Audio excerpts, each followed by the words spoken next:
So we're here talking about the real history and meaning and origins of the celebration known as Ramadan, celebrated by some of our Methodist churches and Catholic churches, where they hang the signs around the property grounds saying, "Blessed Ramadan."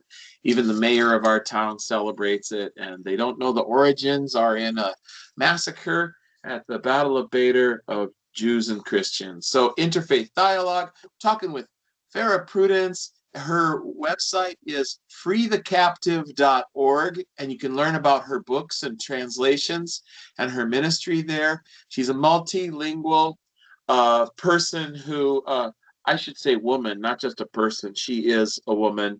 We still have two genders here, so we respect the science.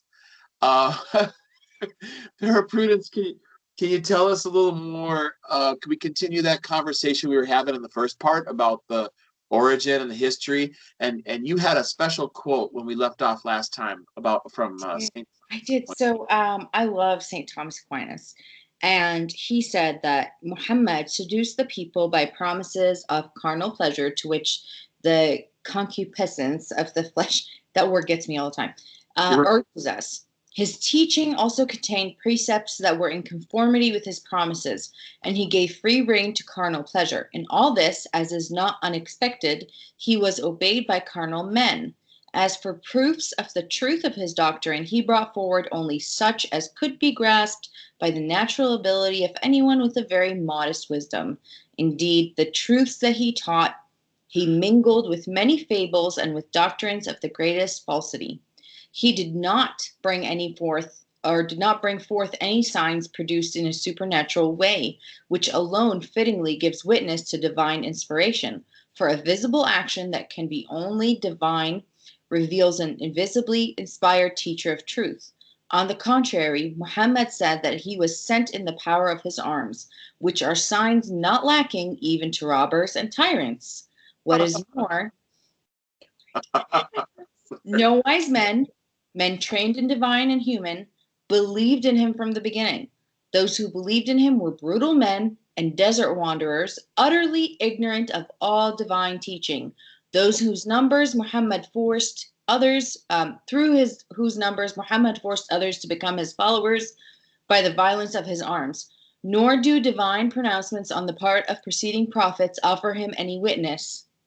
On the contrary, he perverts almost all the testimony of the Old and New Testament by making them into a fabrication of his own, as can be seen by anyone who examines his law.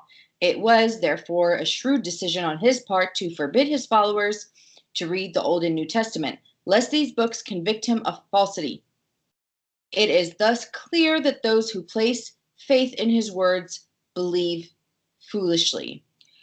So this is from Summa Contra Gentiles, Book 1, Chapter 16, Article 4.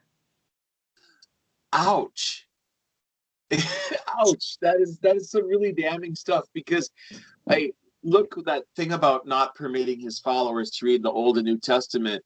They might discover, the brightest among them might have found, that when Muhammad didn't have, or we should say when Allah didn't have a word in Arabic for some religious principle or concept, he would borrow a word from Aramaic or Greek or Latin, or Allah would borrow words from Hebrew and dribble that into the Quran or the Hadith or the Surah in order to compensate for the lack of such a concept.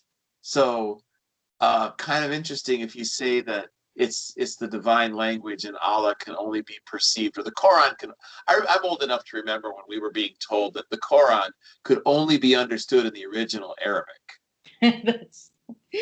Oh, sorry. It's remember, because now they're saying, "Oh, we're going to translate it into modern English and we're going to fuzz it up a little bit." Right, and their translations. Like if you go to Quran.com, which I use pretty often. Good one. Look at the translation that they put on. It is dipped in maple syrup, then rolled in honey, and then given right there to you. And I'm looking at it and I'm like, there's definitely an English word for this that you could have put down. Like like kufr, right? You gotta soften that up a little bit. Yeah, you got to really give them the milk for it. And it's really sad to see how many people actually fall for it. Yeah, the Unitarians really lap that stuff up, and those who've never studied foreign languages, who don't know how hard it is to translate even between living languages, for Yes. whom we have actual speakers walking around on Earth today, let alone a dead language that nobody speaks conversationally anymore.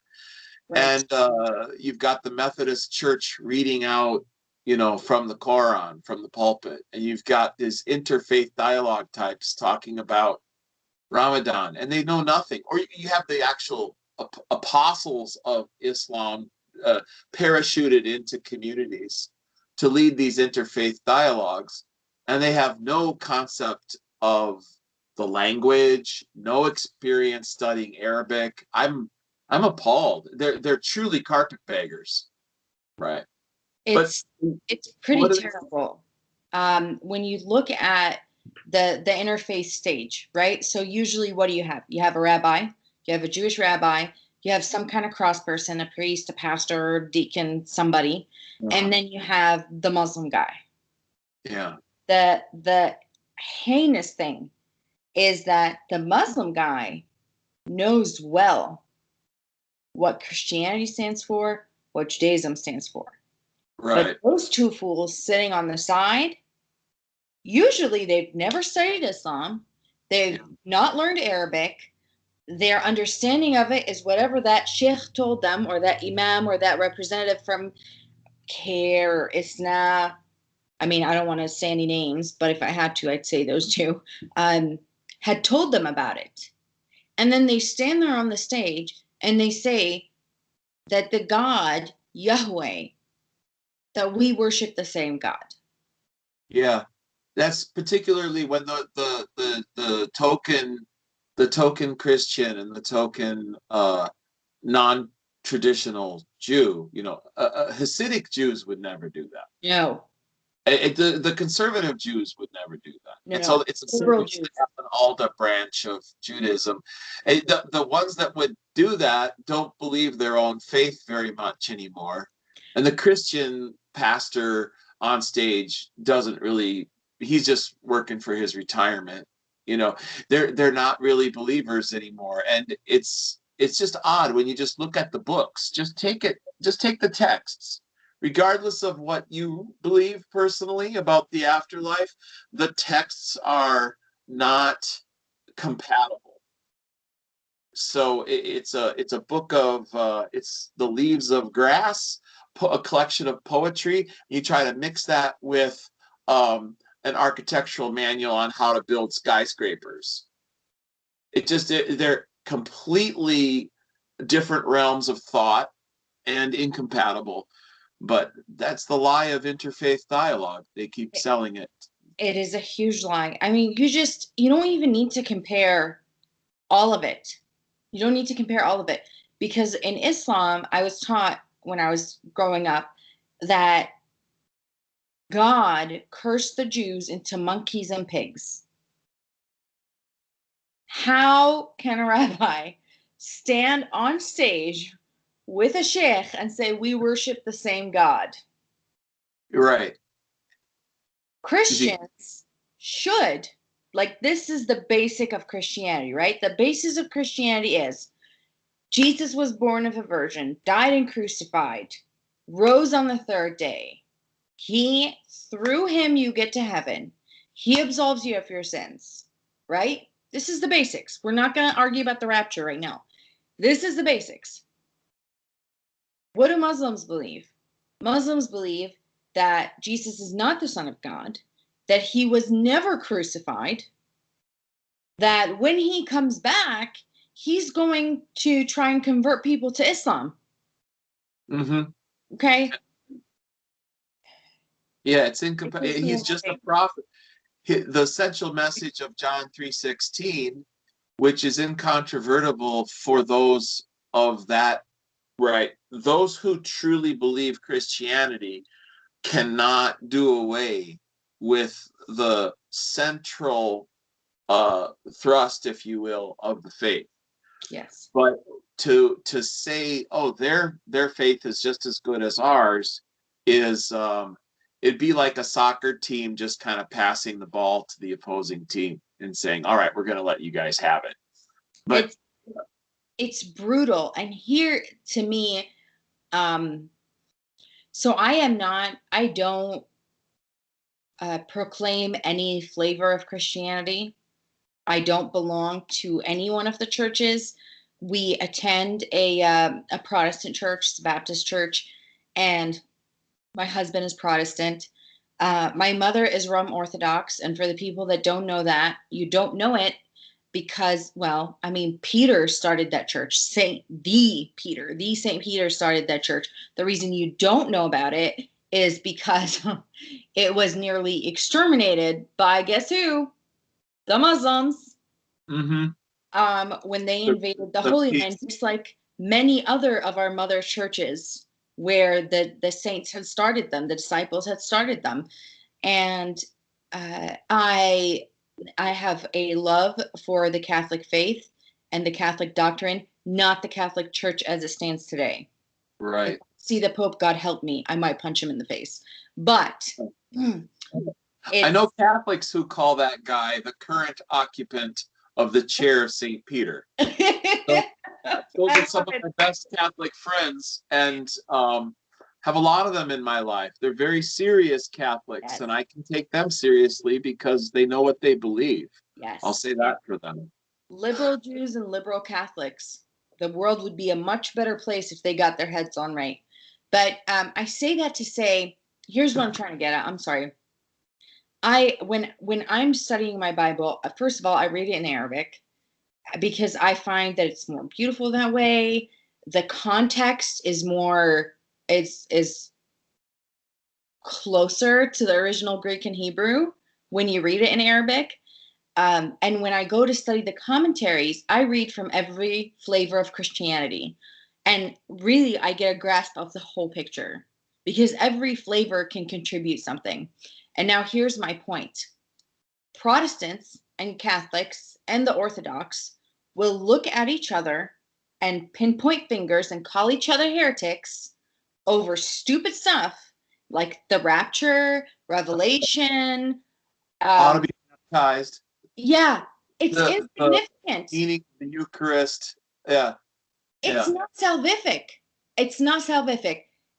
That's what they're, oh, Mother Mary had kids. No, Mother Mary is a virgin. I don't care. Right. Do you, Mother Mary? I love you. I love her. I have a necklace of her. I have a portrait of her. I love her to death. She is our mother. She is our mother, and I respect her. It is not salvific. But these same people, here's where I get pissed. These same people will stand on stage with a Muslim and say, we worship the same God. Right. Now tell me how God's not going to fry them in a frying pan. Bizarre that Catholics and Protestants will go at each other endlessly, and the Anabaptists with the Baptists and the Assemblies of God and the 350 sects of Christianity fighting at it tooth and nail, and then they engage in celebrating Ramadan in their local church, and it's astonishing they don't even have the basic curiosity to look into what the day, what the start of it, the feast at the beginning and the feast at the end, the big celebration days, what those stand for, the traditions, and what the whole month stands for. They're not really troubled by saying we all worship, Abraham. We're all Abrahamic, and we're all worshiping the same God. And they're feeding that to people, and some people bought it for a while, but I think a lot of people are kind of over with it. When you look at the rates of violence that occur in the month of Ramadan globally, there's a website, I believe isn't it Jihad Watch, that keeps a yearly. Jihad Watch keeps an eye on it. They give us numbers. The Religion of Peace. That's right. Org. Let me check that. I'm sorry. Yeah. I want to Uh, give people the correct reference because that's actually a really good website. It's a It's good website. While you're looking that up, let me just explain to folks who might be yes, listening please. that the website we're about to give you tells you how many people have died during the month of Ramadan going way back in time. And it's all with footnotes. It's all documented with actual attacks taking place. And the audience should know that this is not just Muslims attacking non-believers of Islam. It's Muslims attacking Muslims, the different groups of Islam, the Islamic traditions. What are we talking about? 29 different groups, Farrah? 20, It's 29. it's It's so it's many, but they have basically they, the two main groups, and then each one of the main groups yeah, has a different yes. sections. But their main qualm Yeah, isn't really between the groups. Their main qualm is who's following the Sharia and who's not. right. It's really basic for them. I wish Christians could see each other through the cross the way Muslims see us through the cross. Uh-huh. When Muslims look at us, they don't say, oh, they're Methodists and they love our interfaith movement and we're going to let them go. Or they're the progressive Catholics and they let us pray in their churches, so we're going to let them go. They see us through the cross. They see a Right, cross, they see an enemy. And I right. wish we could see each other through the cross. Right. I've often said to Christians who are, I mean, some people get really animated about Catholics. I don't know any Catholics who get really hostile about Protestants, but I know some Protestants who say some really strong words for Catholic. I say, you know what? You should take some of that piss and vinegar and direct it toward the people who really, I mean, in terms of handing out pamphlets or flyers or asking some serious questions. I'm not saying bring hate. I'm saying bring true dialogue in terms of the Socratic method of having an interlocutor. And you have a thesis, an antithesis, and then a synthesis, and then the dialogue moves forward. But I mean that in a film. Yeah. We are seeing right now, and it's not me saying this, I was just reading an article that was talking about, well, not now, but I was reading an article that was talking about Christian persecution. We're talking about Christian, we're talking about the cross around the world has not been at this level since the first century. Yes. And it's like, can we put our petty differences aside until Right. we stop Christian Nigerians from being exterminated? This is an extermination. Exactly. Can we put it aside? Can we put it aside until Christians in China are not being dragged into re-education programs where they're screwing their brains and taking away their kids and burning down their churches? Like, Hey, can we do Sarah, that? to be fair, the Chinese are doing that to the Wahiji, The Muslims do. the Wahiji, which it's there's a special Islamic group in Western China. I'm not going to be able to remember the name of it, but they're putting them in re-education camps. They're raping the women. They're forcing It's them to eat terrible. pork and drink alcohol. It's just not. But your point. North and South Sudan, new country had to be created because the Christians in the South just wanted to get away from the maniacs. And the Nigerian girls that are ritualistically kidnapped from their villages, taken up into the further into the Sahel, or you'd say from the Sahel into the Sahara. The crap is raped out of them, and then they're released back into their villages. That's going on. You've got the persecution of the Christians in Syria, Iraq, all of these areas that Jordan, Obama, Saudi Arabia, Hillary, the Indonesia, Pakistan, India. right, Egypt. You've got the Coptic Oh, dot Christians, at the map. right? They're all Christians are without a doubt. Even right here in the United States, it's like to have a conversation like this is considered so dangerous. I mean, it's just like the channel could get a strike, or the channel could be kicked off because somebody's offended. that were. I know people from the Sudan, South Sudan, who see what's happening in our town and they can't believe their eyes that we're allowing Islam to do all these things in Minnesota. And they're from the South Sudan, but they don't want to speak out. There's Ethiopians here from East Africa who are astonished at the behavior that is tolerated in Minnesota by roving bands of folks who are just fulfilling they're just fulfilling their leaders. They're being good Muslims. Yes. Okay, they're just Yep. all they're doing is they're doing what comes naturally. They're being good Muslims. So, Yep. Yeah. But in the cell, Go ahead. what do you think? Well, getting back to Ramadan, because it's going to last this whole month. I don't know where we're at with the toll, but there's a definite lack of news and information going on. We've had a couple of attacks, and then they make the person disappear right away. There were shooters, in Colorado and other states, and people were hoping that was going to be a white supreme. Turned out to be not so much. And then that story kind of went away, didn't it? Would just vanish down the I memory haven't hole. heard anything more about it. And they took a black and white photo of the guy, and then they lightened him up many degrees. It was amusing to see how hard they tried to turn him into a white guy. But they did that with the shooter down in Florida, the one who flew all the way to Anchorage, Alaska, and then the nightclub shooter. I heard one of those buffoons on CNN or MSNBC, one of those white women talking about, well, he wasn't white, but he had white morals. Right. Yeah. No, he had Islamic morals. What? It kills me.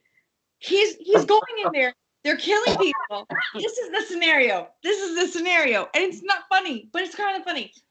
Allahu Akbar. I'm killing you for Allah and Muhammad. Oh, it's because of white supremacy. Uh-huh. No, I'm killing you for Allah and Muhammad. Yeah. You've got white morals. That's what it is. It's because you don't have enough jobs in the Middle East. Colonization. What? I'm telling you, I'm a jihadi. Yeah, right. Because of America's foreign policy. It's gotta be the most frustrating thing to be a jihadi today, because you are trying to get a point across, and the point is not coming across because these white liberals. They just can't figure out a motive. It's like they'll wring their hands, and we can't understand why he would have done such a thing. How on earth could anyone have done such a thing? He must have had a bad childhood. There must be some excuse for this. Yes. He wasn't being treated nice. He was being bullied at work. That's what it was. Yeah. They had to have something. But it is the religionofpeace.com. We wanted to talk about that. They do have a jihad report up here. I'll just quickly go over it. It's April 10th to April 16th, so 6 days. Attacks 58, killed 234, injured 729, suicide blasts 3, and that's in 13 countries. The jihad report for March, for the month of March, 171 attacks, 992 killed, 498 injured, 7 suicide blasts, 22 countries. And I have a list over here. Sorry, I use my phone to keep all of my notes. Uh-huh. And it's just little bullet points of the significance of Ramadan. So the first thing that they say is that the Quran was revealed during Ramadan, it's just not factually true, because the Quran was revealed over several years before even the month of Ramadan was even established. Correct. Yeah. So, and that's something else to talk about, is in the beginning, there was no month of Ramadan. The month of Ramadan came on later. Some of the books of the Quran, which Aisha, Muhammad's child bride, found most offensive, she kept hidden under her bed, I believe. And it's rumored, I think she gave testimony, that she had done away with some of the more objectionable texts. So thank goodness her edits came into play, and we don't have the full book. I'm trying to find my my notes on this because we don't have any transcripts that we have found from the Quran from that time. Mm. The earliest, I have it written here somewhere. Where is it? The earliest transcript of the Quran. There was this the blue Quran. Have you ever heard of the blue Quran? No, I don't believe so. That What's used that? to be the earliest transcript of the Quran, but they found a different one. I'm sorry, give me 1 second. I'll find it right here. Many different editions, aren't there? They Yeah. say there's just one, but there's actually several. So the earliest manuscript of the Quran is dated back to the early 8th century. Okay, so that's about what, 200 years after Muhammad? Something Oh, along those lines. nearly. Yeah, Because about maybe Muhammad was 170. around 634 AD, I want to say. Um, Uh, so we have manuscripts from the Bible that are much earlier than that and closer to the time that the disciples lived. But that's not the point. The point is, we don't have anything that tells us that the Quran was in any way, shape, or form written during Muhammad's life. Everything that even in Islam they say it was not written until later on. And then there were many, many versions of the Quran. And the Khalifa Uthman bin Affan, he went around and burned all of the versions of the Quran and kept the one that he liked. I mean, this is Islamic. This is not, I'm not making this up. It's not white people that wrote this. yeah, This is what I learned in Islamic schools. So, how do we know which version is the right version? He burned everything else. right. He decided, he made an executive decision that this is the Quran that they're going to go with. If it's the word of God, how come there's so many different versions of it? Right? But that's okay. I digress. The Battle of Badr was one. We went over that earlier with the caravan that got attacked. They attacked it was one of many caravans that they attacked, but that was the very first one. And then Mecca was conquered. So after Muhammad got extremely rich, extremely strong with his armies in Medina, he went over to Mecca and he conquered it. He did actually, he promised some people um, that he wouldn't kill them, and then he ended up changing his mind and killing them anyways because he's just a man of his word. It's said that Khadija passed away. Again, Khadija, his first wife, when she passed away, there was no Ramadan. Okay, you can't just add significant to a month that didn't exist. It just Yeah. that's not how it works. Ali ibn Abi Talib was killed. He was the fourth Khalifa of Islam, the cousin of Muhammad. He was also his son-in-law. He's So Muhammad's son-in-law.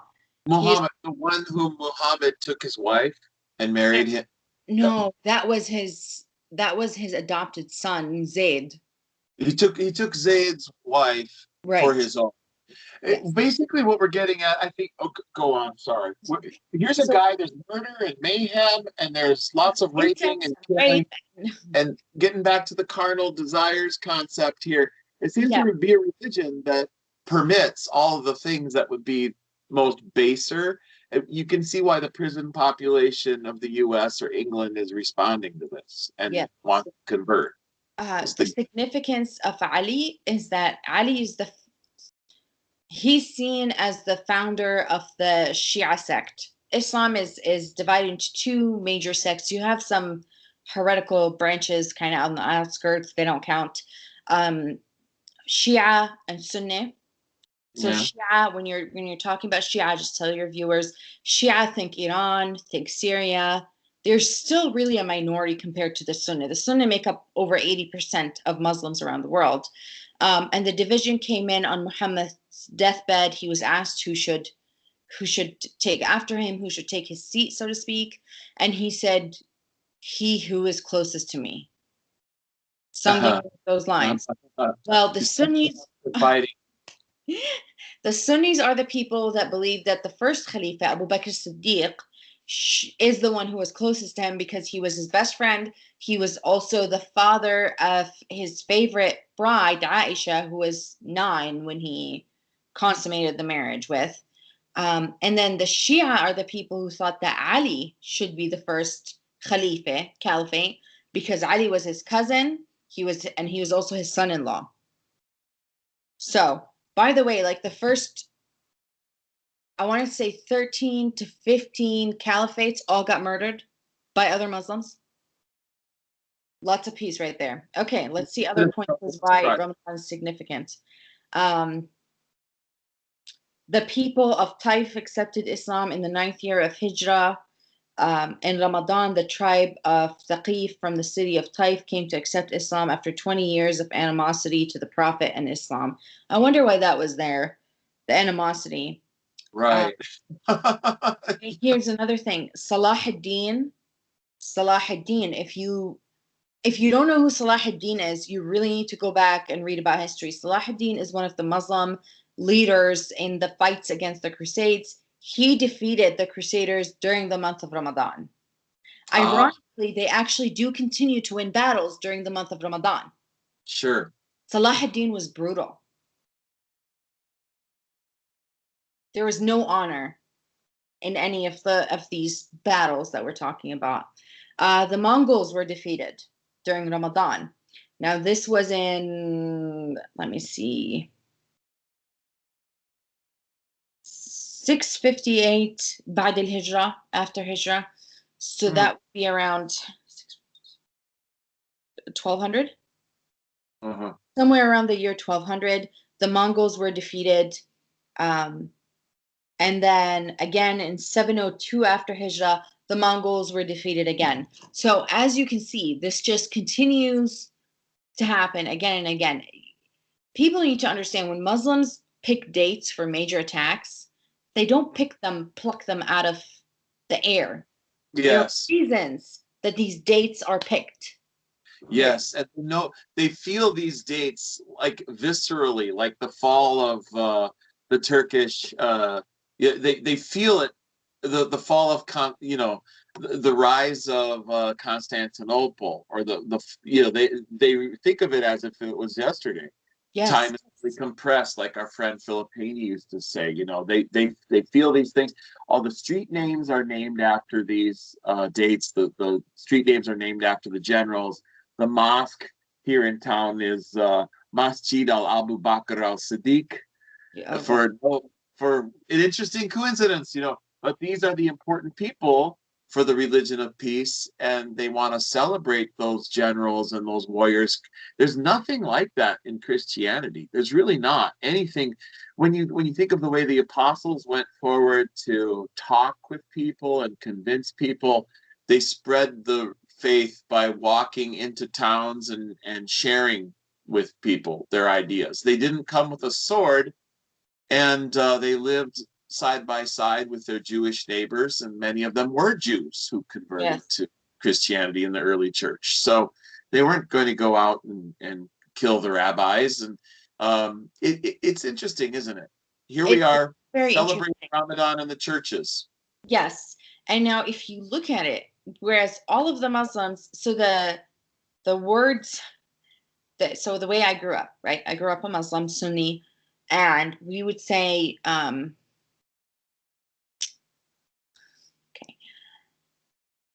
أنا وأخوي على ابن عمي وأنا وابن عمي على الغريب. Me and my brother against my cousin, and me and my cousin against a stranger.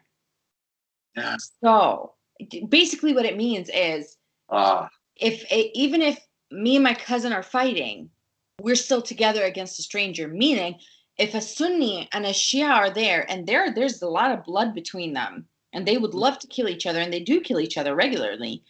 Yeah. But the minute they see a cross, the minute they see a stranger, somebody who's not a Muslim at all, then they're going to unite against us. That's how their mentality is, and they cherish every piece of their history, which is one of my qualms. And I love her. I love the Protestant church, but one of my qualms with her is it got rid of 1,500 years of the church history. And Yes. I talk to my Protestant friends and I'm like, you can't just study Christianity after Martin Luther. There was Yeah. 1,500 years before Martin Luther. And Yes. you can't just get rid of the saints. You can't just not think about the icons. You can't just say, oh, so you're telling me 1,500 years ain't nobody got it right but Martin Luther? Come on now. Sorry, I get very passionate about this because if we had the passion that the Muslims had for their religion, this world would be such a better place. Yeah. There's no passion for the history, and astonishing. Like you started out saying, don't know your history, you're doomed to repeat it. The folks that are running the churches, I don't think, believe very much in their own traditions, and that could be the only explanation for people. Now, can you imagine being some kind of a let's say you're I don't know, choose a profession. Let's say you're a pilot and you're not interested in the weather, or you're not interested in metallurgy, or you're not interested enough to check if the fuel tank is filled with the correct quantity of fuel for the weight of the plane for the distance you're going. There's no there's no sense to walking away from the history of your faith and the history in your traditions and the beliefs of your religion, and then expecting people to have any passion or fire for it when the church leadership doesn't give a whit about what they believe. And then they wonder why a church attendance is low or people are falling away, because here's the new kids on the block, and the Muslims really believe what they're saying. They've really got some fire in the belly for their concepts, and they're Yes, really pushing it. I mean, they're really pushing it in the churches, in the schools, on the streets, in the yes, taxis, in the gas stations, yep, in the government. yep. They're showing up. And when you've got a collective like that, pushing their agenda, yeah, you almost have to admire it, frankly. And I and do it all the time. Muhammad, great deceiver, Muhammad, the Allah called himself the great deceiver, Yes. and there's 100 words, there's 100 different names of Allah, and one of Nice. them is the great deceiver. So they're good at what they do, and the origins of this are right there in Ramadan, and on a yearly basis. I think we've talked about that a little bit today, and I think I hope that people will have a little more curiosity for the history, because when you've got these religious leaders in the Christian churches who think that Islam predates Christianity, Oh my because goodness. their basic timeline, they're you you like you know what I mean, right? You're Oh, I talking to know what some you mean. I had, and they have such a messed up view of human history. I just mean factual history, that they think Islam was around before Jesus. And somehow they got all this stuff screwed up about the centuries and what happened over the centuries. it's Just in terms, okay. Can I tell you something? yeah, So like my husband's friends and our family friends and whatnot, they don't really know what I do. They don't know about the ministry. Unless they specifically ask, I don't just give up information. sure, It's just for safety purposes. sure. Um, and one of his buddies came over, one of his work buddies came over. Bless me, Lord. And he's going off about Islam, right? He's going off about the Democrats. He's going off about Islam, like whatever. And then he looks at my husband. He looks at my husband and he goes, you know that Islam was started by the Catholic Church 3,000 years ago. Oh, I kid you not. My back was turned. I was chopping up vegetables for the barbecue we were gonna have. I slammed my knife down. I was like, listen to me. First of all, 3,000 years ago, oh, Jesus wasn't even around on earth. Okay. There was no Catholic Church 3,000 years ago because he died he was 2,000 years ago. yeah. So check your calendar for one. Number two, Check your calendar, and he looks at his phone, I oh, bet. the Catholic Church did not start Islam. Like, not even the Catholic Church could screw up that bad. Not Yeah. even they could screw up that. And they have screwed up badly. They have. I will be the first one to say that. But it's amazing because is it Richard Hawkins, who's the really famous atheist? He's a philosopher. Yeah, mathematician and so on. Yeah. He does a lot of talks and things like that. And he was going to do a talk at UCLA, and they canceled him after he criticized Islam. Oh, that was Christopher Hitchens, I think you're talking about, the atheist. The atheist. What's his name? Yeah, yeah. They canceled him because he criticized Islam. Yeah, you can't do that. Probably cancel this channel if anybody's even watching this by now. But Well, the funny thing is, he's been criticizing and dissecting Christianity for decades. And sure, he's never had a death threat, never been canceled from a campus, didn't have his career all torn up. The minute he says something about Islam, it's like, nope, we yeah, can't touch that. And right.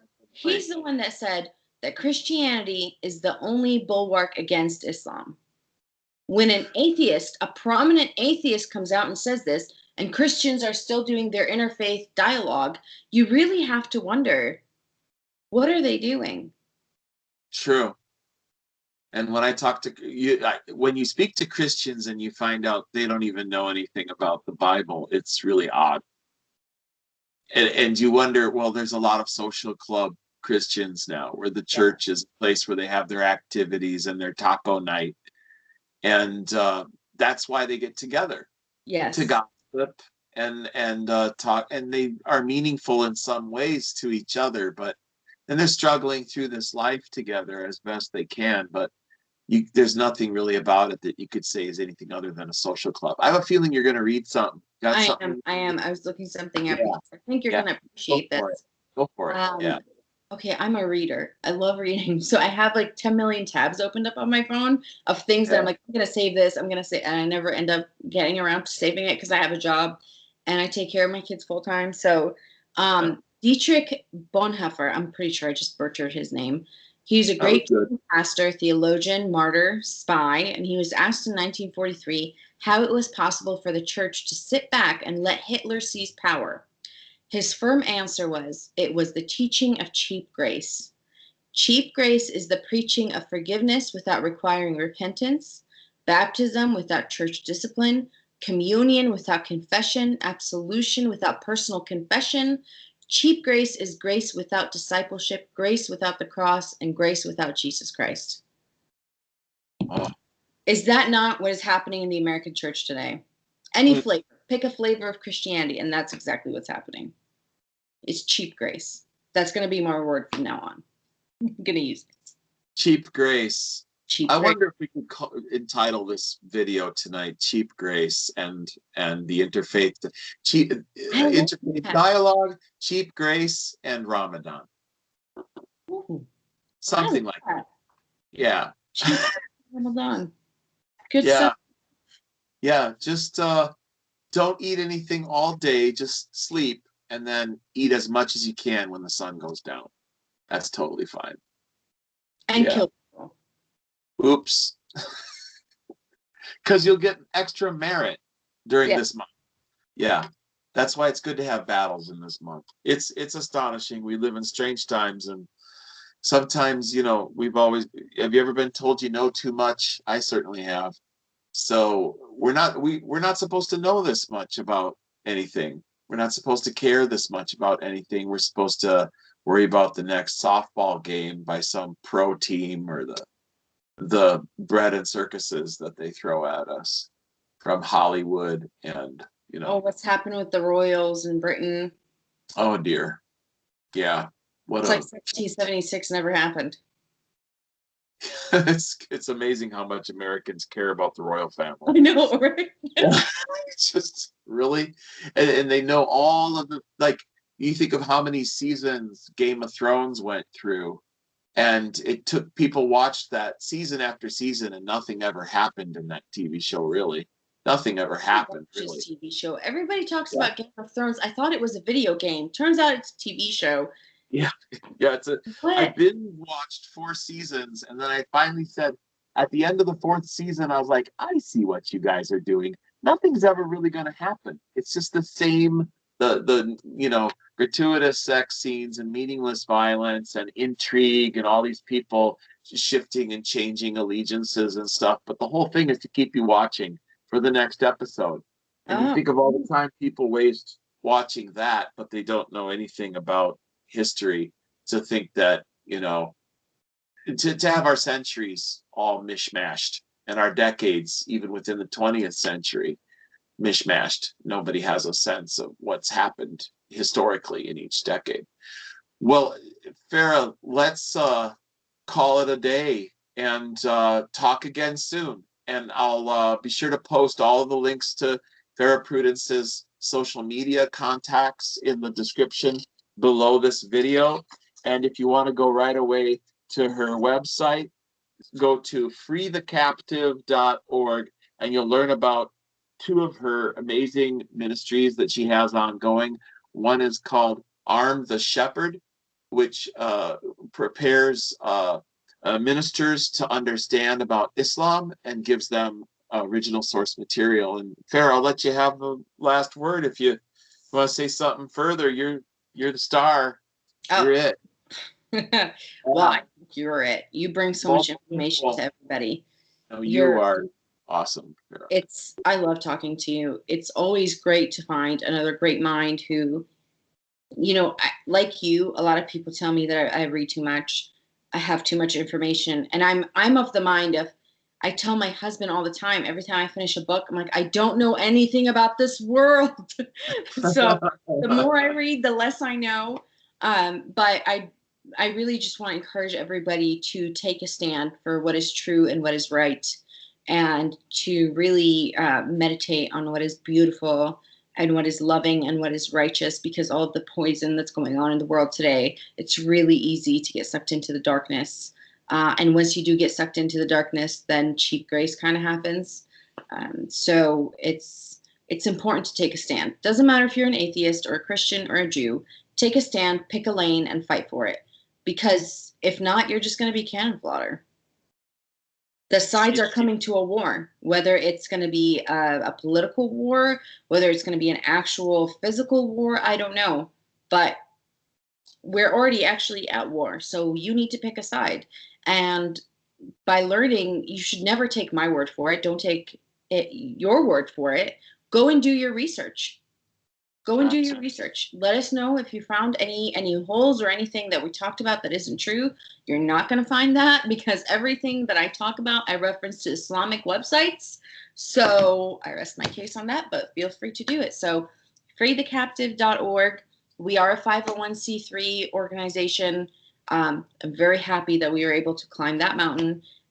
Show your support by volunteering. You can donate money. You can give us a gift, and you can pick one of the things that we have on our website to get, or you can just show up or organize an event. That would be great.